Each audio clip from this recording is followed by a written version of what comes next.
Welcome back.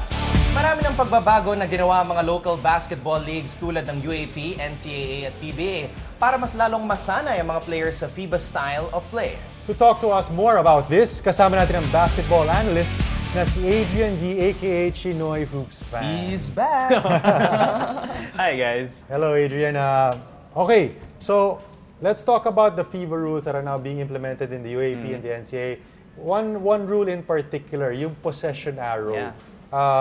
It's been used widely. Why don't you give us a background of the possession arrow rule? Well, they sort of came up with it sa 1981. The thinking behind that then sa US NCAA is that back then, there are just some teams na they're just smaller, they're less athletic. So to give them a chance lang, instead of having players literally jump for the ball, ginawa nila, okay, so at the start of the game, we'll give the arrow to one side, it will switch back and forth. Yun na lang yung magde-determine kung sino magkakaroon ng possession. Yeah. FIBA adopted it in 2003, and then after that, all of the local leagues, like the NCAA and the UAAP, adopted it na rin. And there are some teams that find loopholes to this rule.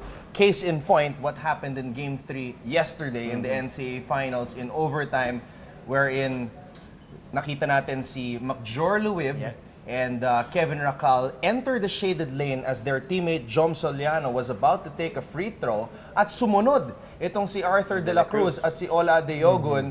In effect, the referees called a double lane violation and possession arrow was pointing in favor of the Letran side, and ultimately, yun ang nagbigay ng panalo sa mga Letranista.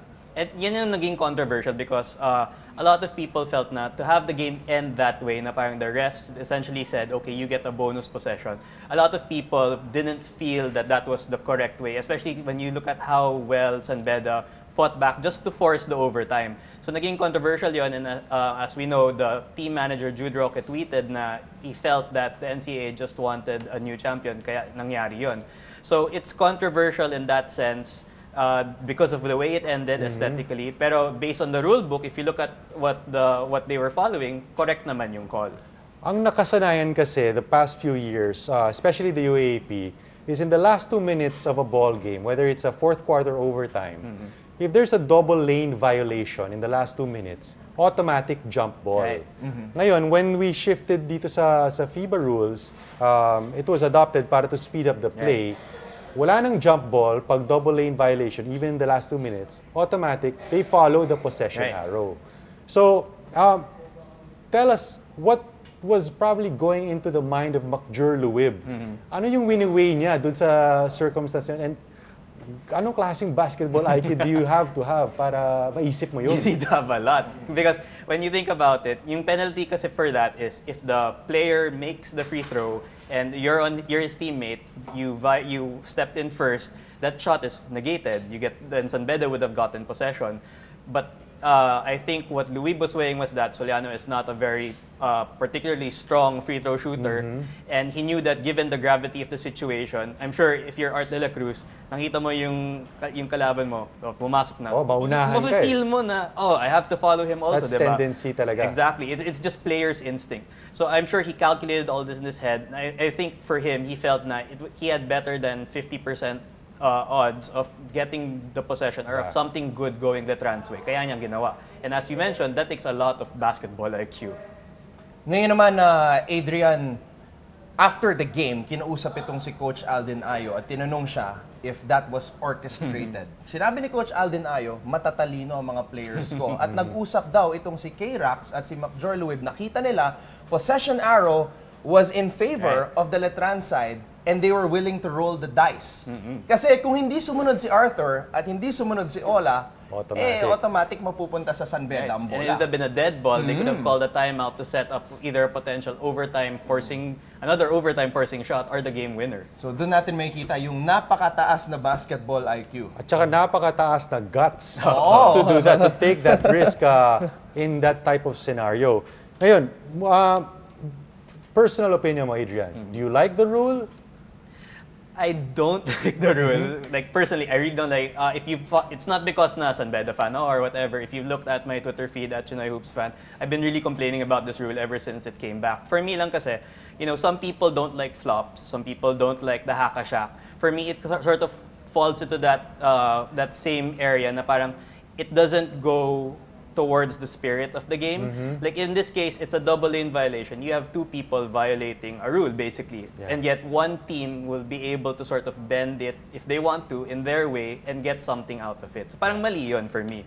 I mean, if you asked me, I would have liked if the old rule na in the last 2 minutes, jump ball talaga, if they retained that rule, because for me, it's more fair. And I think for the viewer, mas exciting naman yun. Like, even if it's a tall player against a shorter player, there's still a chance na he'll be able to time his jump well and get possession. Ngayon, isa sa mga pagbabago sa FIBA rules ay yung shot clock reset. Imbes na 24, katulad ng dati, 14 na lang. Yun yung mga napansin ng mga viewers natin recently dito sa Pilipinas, lalo na sa NCAA. Ano naman ang impression mo dito sa pagbabago sa rule na ito? Well, it's an okay rule in the sense na what they're trying to do kasi is so that a team doesn't monopolize the time of possession na the miss to get the offensive rebound, na reset ulit, and so on and so on. I think the only thing that's weird is that, kunwari, fast break yung play, he's able to get the shot off within like 4 seconds, 6 seconds. And then when that happens, biglang it resets to an amount of time lower than when they made the shot. So parang medyo weird lang yun for me. So it penalizes your quick offense pa. Oo. So if a team is a up-tempo team like the Letran Knights, for example, that sort of penalizes them when we think about it. To get the offensive rebound and the fast break is pretty hard to do. Another rule that we haven't really talked much about dito sa Philippine basketball landscape, yung added no-charge zone. Ano naman ang tingin mo dito sa pagbabago na to? I'm okay with it, especially because with a lot of our local big men, they sort of have to get used to it when they go to an international competition. They can actually put that, try to avoid that when they're going up against bigger opposing centers. So the earlier they get that down pat, the better. Tsaka it also helps avoid yung players undercutting the driving players just because they get under the basket first. Sort of like do the shoulder roll, the guy falls over him. That's very dangerous. Okay, the last one we would like to discuss is yung technical free throw. Before, you used to give 2 technical free throws plus ball possession. Ngayon, isa na lang. What do you think about the rule? I think it's good because when you have the referees, especially now that there's such a big focus on sort of arguing against the call, and we've seen referees sort of issue a lot of technical fouls for that, it sort of dampens the penalty in that hindi siya ganun ka game-changing or swinging.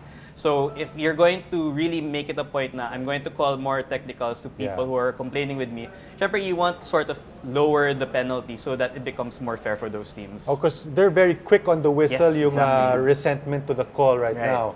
Ang bilis nila magtawag ng ganun. So, any more important rule changes, Adrian, that you feel have to be taken up? I've noticed na right now the FIBA rule is when, as long as the ball is in play, you can foul anyone malaki yun. to send him to the line.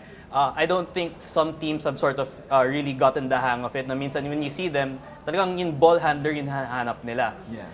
You could actually use it to their advantage because if they happen to have a poor free throw shooter, even if he's not holding the ball, you can foul him and send him to the line. So that's something that has the potential to come up in big game situations.